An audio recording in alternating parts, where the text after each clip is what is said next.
Assalamu alaikum warahmatullah.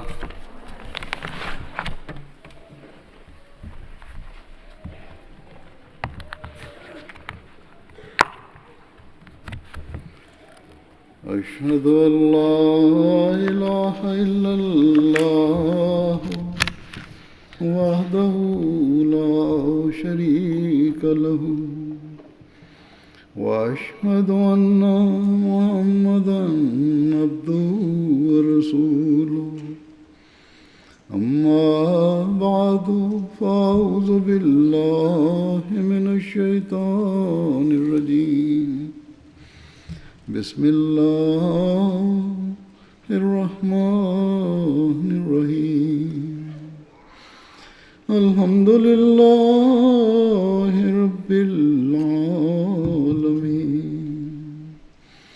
الرحمن الرحيم مالك يوم الدين إياك نعبد وإياك نستعين اهدنا الصراط المستقيم صراط الذين أنعمت عليهم غير المغضوب عليهم ولا الضالين.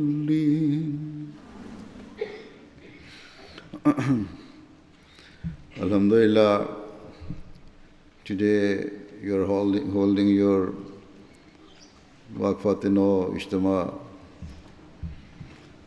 I hope that you will have benefited from the event. In the UK, there are more than 2,500 female members of the Waqf-e-Nau scheme. And this represents approximately 44% of the number of Waqf-e-Nau in this country. Hence, the proportion of women and girls is very significant and important to the future of our Jamaat and indeed to the wider world. In the establishment and development of any nation or community, the women play a fundamental and vital role. As the responsibility for the training of the future generation lies in the hands of mothers. They are the nation builders. Amongst you, there are many Waqifat-e-Nau who are now yourself mothers or are at an age where you will soon be married, inshallah. Even the younger ones present will in a few years reach a similar age, inshallah. And so they too will one day take up the mantle of training the coming generations. Thus, you must all understand your responsibilities.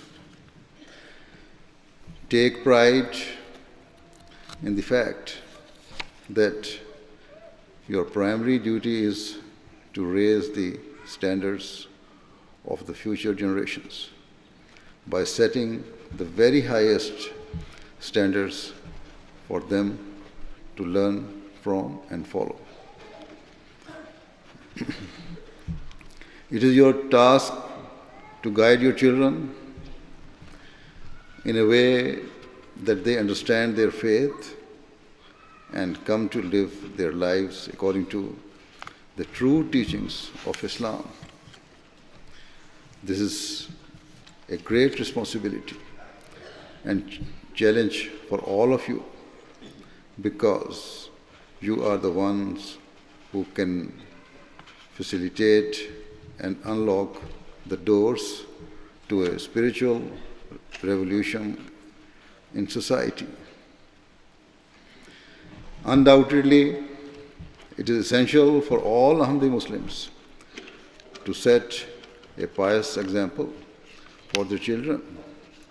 However, it is particularly important for you, members of Waqf-e-Nau scheme or Waqifat-e-Nau, to set the highest standards, because your parents pledged your lives for the sake of your faith, and upon reaching maturity, you have voluntarily renewed that pledge.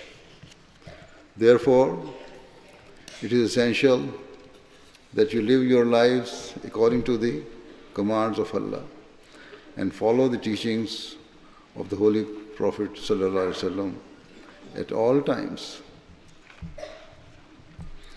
Seek to replicate those levels of faith and morals that were displayed by the early Muslim women in the time of the Holy Prophet ﷺ. We are extremely fortunate because in this age, Allah the Almighty has blessed us with the advent of the Prophet Messiah al-Islam, who has enlightened us about the true teachings of Islam. Throughout his life, the Prophet Messiah al-Islam shined an incandescent light upon our faith, illuminating the path towards Allah the Almighty. Hence, it should not be that whilst growing up in the Western world, you start to adopt those habits or beliefs that are contrary to the teachings of Islam.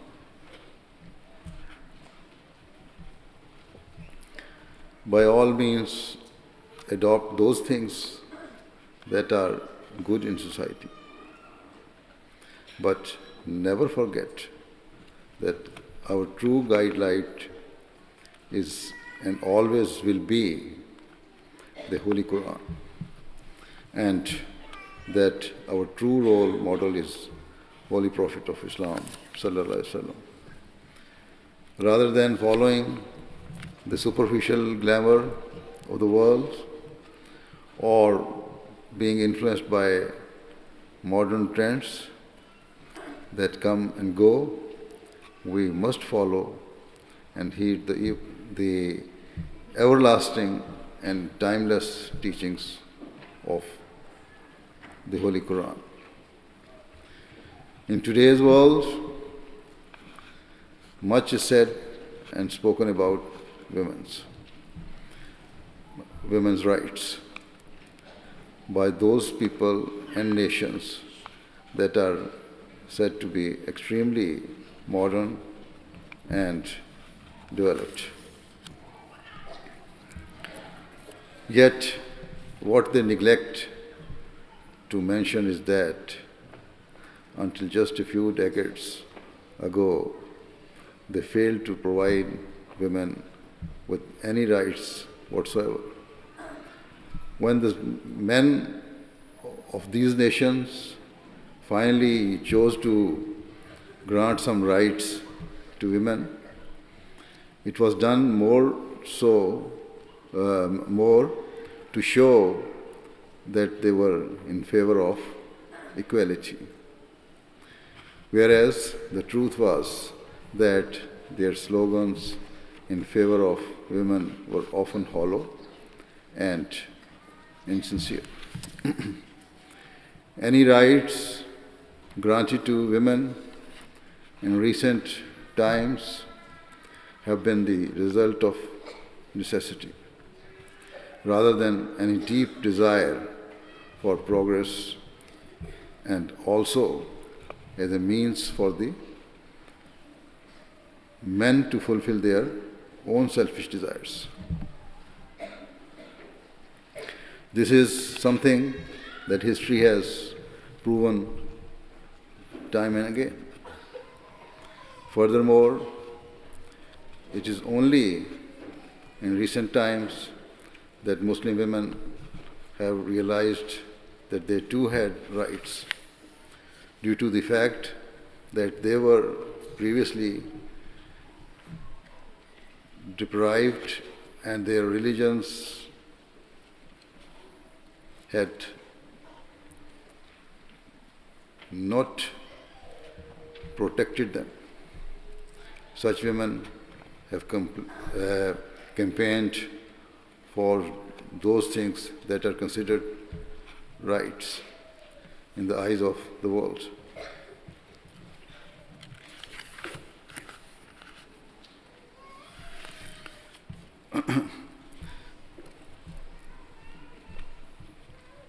Yet, from the very outset, Islam established the rights of women based upon their role in society and keeping their best interests at heart. Certainly, the rights afforded by Islam are based on wisdom and human nature. Once, Hazrat Mirza Masroor Ahmad, while addressing the women, mentioned that the worldly women are those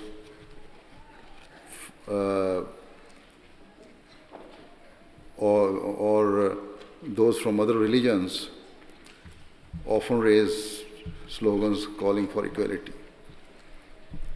And this had led to some Muslim women's groups to voice similar demands.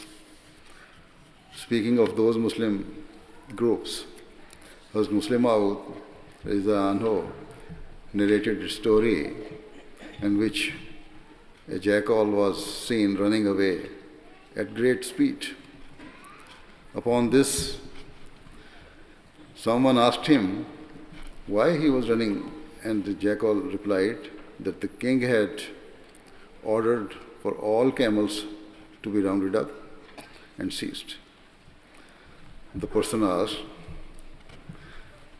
the jackal why he was running away when the instruction of the king was for camels.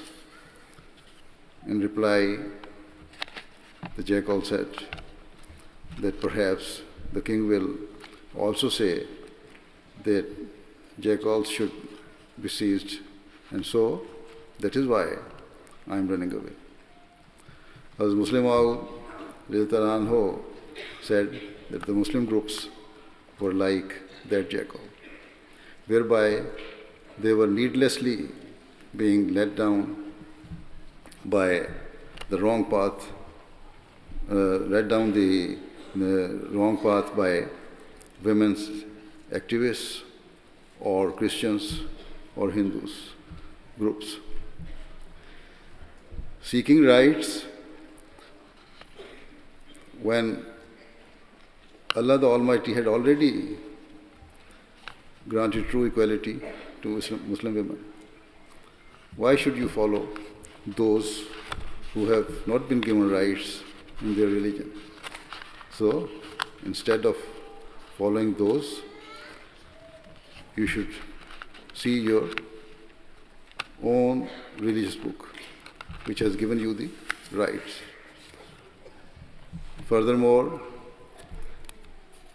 characteristic of this era is that women have sought their rights from men, and as a result, some men have also formed groups in order to promote the rights of women. However, Ahmadi women should ask themselves that who are men to bestow rights upon them when their Creator, Allah the Almighty, has Himself bestowed upon them all that they need and desire. They should understand that Allah has granted them true equality based on logic and wisdom. Indeed, the way in which women have been described in the Holy Quran and the way in which it has been established their rights is completely unique and not found in any other religious scripture. Indeed, if we look at other religions, some have claimed that women do not even have a soul, whilst others have taught that women are born sinners, or that women are the root of evil. Many other derogatory and entirely unjust claims about women have been made by other religions during the course of time. Yet, Islamic teachings are completely different and are crystal clear that women are not inferior to men in any way whatsoever. Thus, the Holy Quran mentions believing men, it also mentions believing women. This is true equality. If we look at Islamic history, we need only to look at the example of Hazrat Aisha, radhiyallahu anha, who attained a great status and who till today continues to be an example not only for Muslim women but also for Muslim men.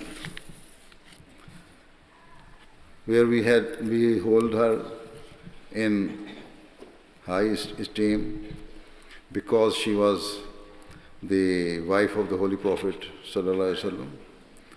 We also respect and honor her for her own personal qualities, nobility and achievements, and she will always remain a role model for Muslims. When we compare and contrast the status bestowed upon women in Islam compared to other religions, it is like night and day. For example, according to the Bible, on the occasion Mary, mother of Jesus, came to meet her son, but Jesus did not receive her or even acknowledge her presence and simply asked, "Who is my mother?" If a person's mother is not even granted basic rights, then what rights can a wife expect, or indeed any other woman? As I said before, certain other religious teachings have even claimed that women do not possess a soul, and so their status is completely demeaned and devalued. Yet, on the other hand, Islam has raised has said that paradise lies under the feet of one's mother.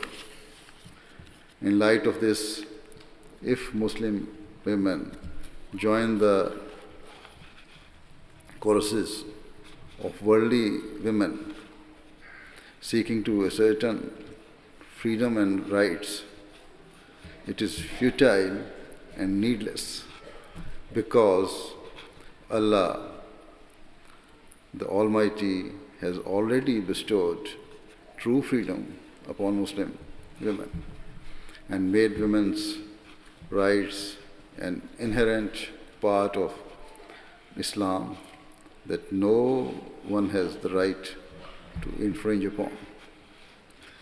There are many examples of the equal rights to women by Islam.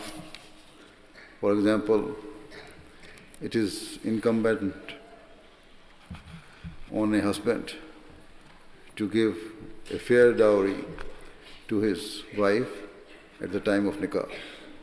Sadly, some men do not pay the dowry, but that is due to their negligence and error and is against Islam's teachings. Where the Jamaat is informed of such cases, it seeks to enforce the husband to pay the dowry because it is the Islamic right of the woman to receive it. Similarly, when it comes to marriage, it is essential that bride consents freely and happily without any form of coercion or pressure. Forced marriage is completely wrong and a grave violation of Islamic teaching. Further, where it is only in the recent past that non-Muslim women have been granted the right to inherit, Islam granted women the right to inheritance more than 1,400 years ago. Moreover, at a time when girls were generally deprived of education, Islam championed their right to learning and categorically stated that every girl should be provided education and the means to better herself. Islam has even guided us on the smallest matters and turned our attention towards true equality in all matters. For example, Islam teaches that if a mother is breastfeeding her child, it is for both her and her husband to decide together when is the right time to transition away from breastfeeding.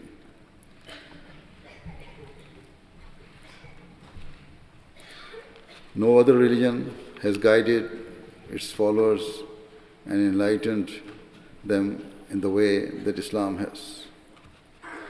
Also, if a woman herself chooses to waive some of her rights, it should not be misinterpreted to suggest that Islam has somehow not given women their due rights. There are certain narrations where Muslim women, perhaps for cultural or traditional reasons, chose to waive their rights, but that was their personal choice and not due to any religious reason. Anyway, no one who looks at Islam's teachings in a fair and impartial way can deny the fact that Islam has enshrined women's rights and has granted them freedom and equality. Muslim women have no need to campaign or advocate for their rights. Rather, all they need is to understand their faith so that they fully comprehend the rights that Islam has granted them. Only then will they be in a position to utilize those rights for their benefit and progress. Allah the Almighty has Himself established the rights of women. And so, it is essential that you read the Holy Quran and its commentaries, and you study the hadiths and the books of the Prophet Messiah Islam. By doing so, you will gain knowledge of your faith, and it will remove any lingering traces of an inferiority complex or a belief that Muslim women have been deprived in any way. On the contrary, if you know your faith, you will soon realize that Muslim women are the most fortunate people because their rights and their status have been established and eternally protected by Allah the Almighty and His noble Prophet Sallallahu Alaihi Wasallam. It is not just enough to understand your rights, but at this time, in this era, it is up to Ahmadiyya Muslims to educate and inform other people and other communities about what Islam has given them. You should let the world know that you do not aspire to follow the ways of today's so-called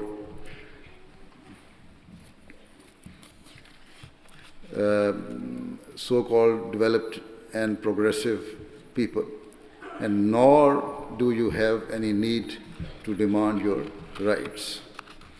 You are already the recipients of all that you need and desire. Rather than following the world, you as members of Waqf-e-Nau are the people who have voluntarily presented yourselves for a lifetime of service to your faith so that you can guide the world. It is incumbent upon you and you to manifest and proclaim the beautiful teachings of Islam at every opportunity. Even if you are not officially working full-time for the Jamaat as Waqf-e-Nau, you should present yourselves for service to Lajna Ma'ila, whilst in your personal lives you must always illustrate the magnificent teachings of Islam. It is your mission to help and guide not only your own children, but also other Ahmadi girls and women, and indeed those people who are not members of our Jamaat.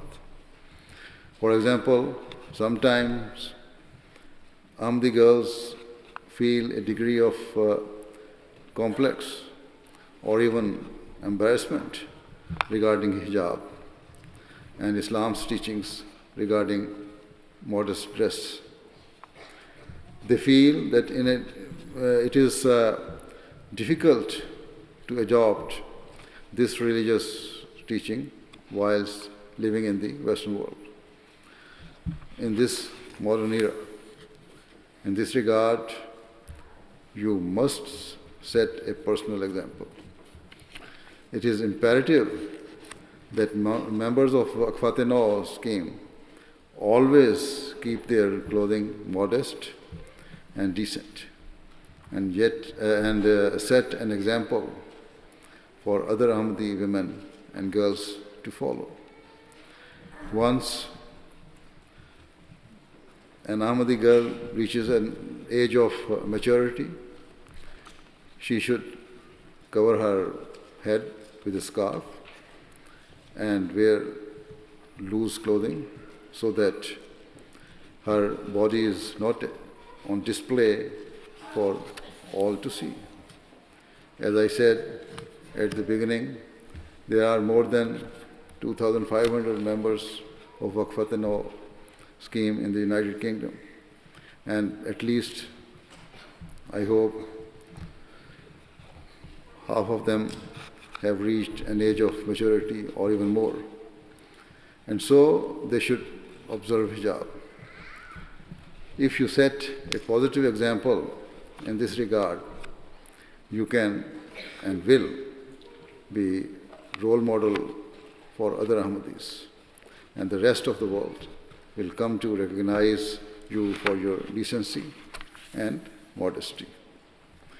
You will set an example of righteousness and morality that will inspire others and will prove that you are people who choose to follow your faith and that you are the standard bearers for Islam and for women's rights in this era.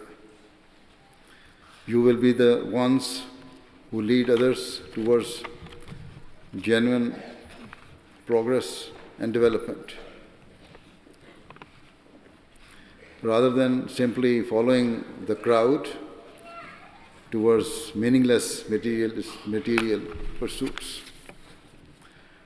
Another issue debated and often condemned in Western society is the fact that men and women are kept at a certain distance in Islam.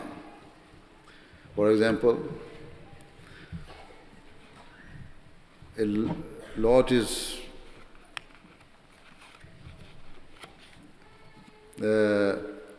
made of the fact that Muslim women and Muslim men and women choose not to shake hands with people of the opposite sex, or prefer to sit and worship separately.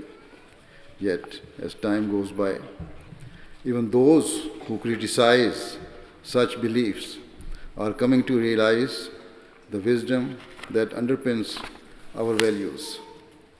For example, I mentioned once before that a prominent lady in Sweden has proposed for women-only concerts, whilst at the recent New Year's celebrations in Berlin, a segregated area only for women was erected and was actually called a safe zone by the German authorities.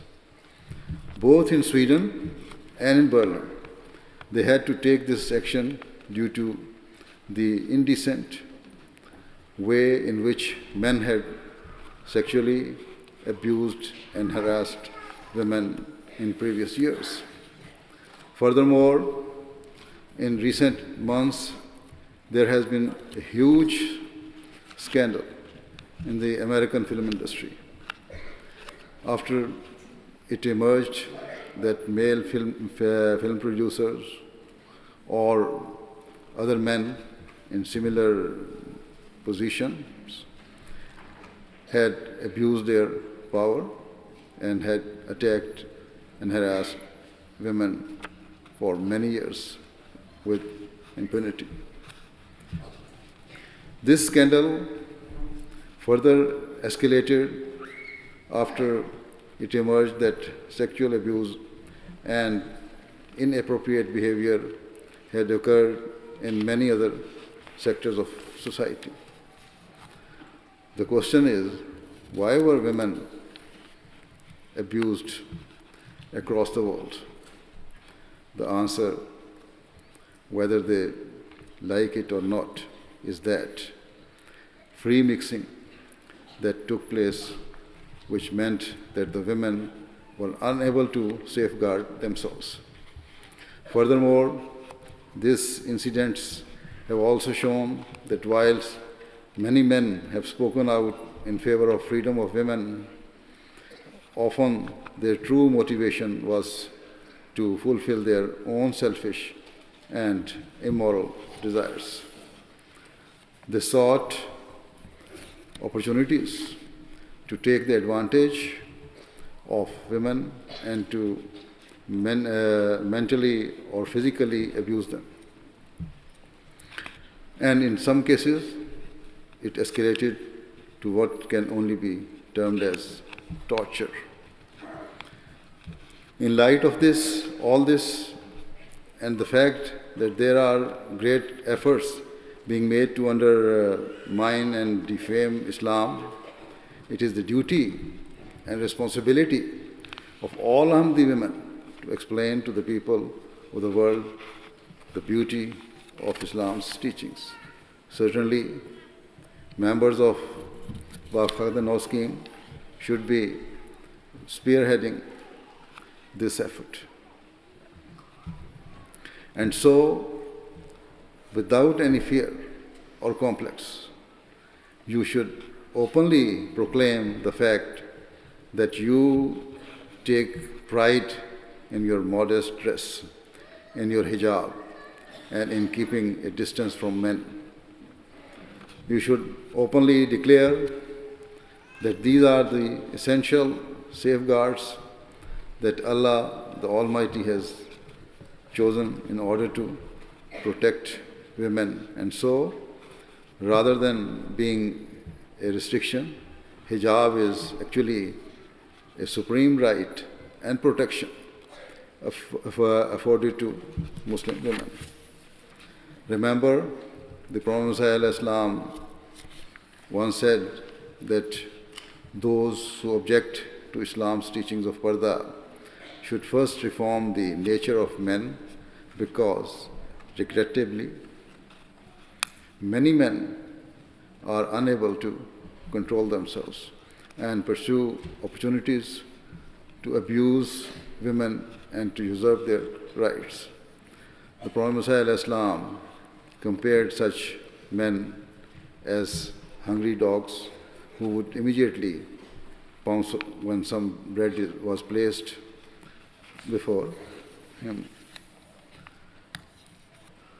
As I have said, as a Waqifat-e-Nau, it is your mission to not only personally reflect Islam's teachings, but to spread them far and wide.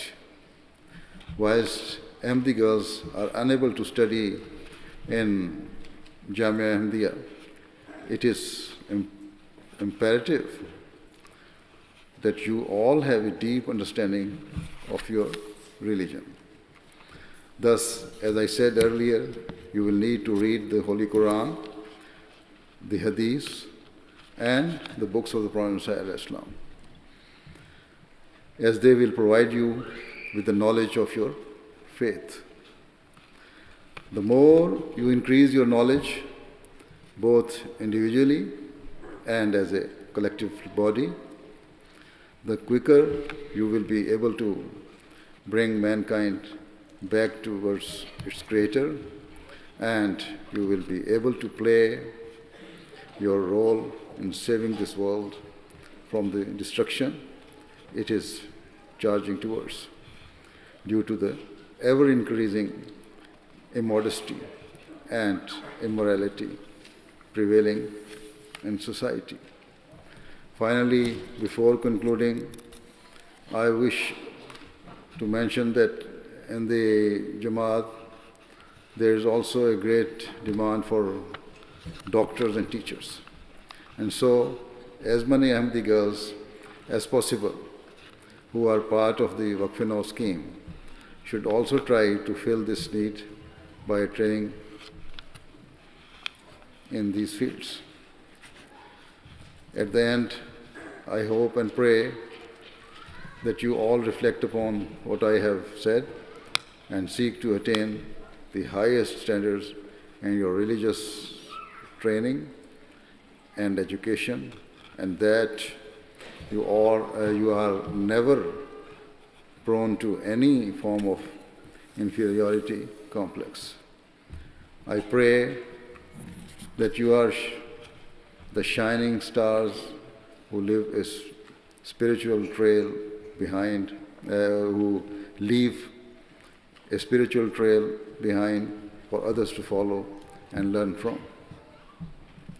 May Allah the Almighty bless all your good efforts and enable you all to fulfill the true spirit of that pledge that you have made to serve your faith throughout your lives. Amen. Now join me in silent prayer.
Ameen.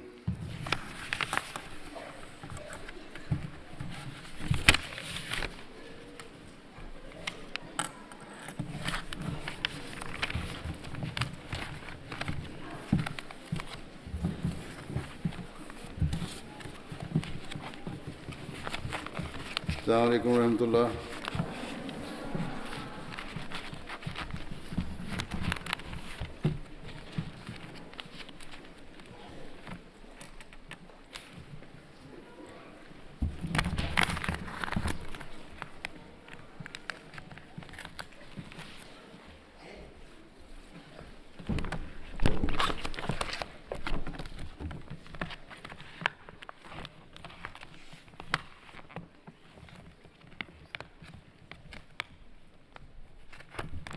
Assalamu alaikum.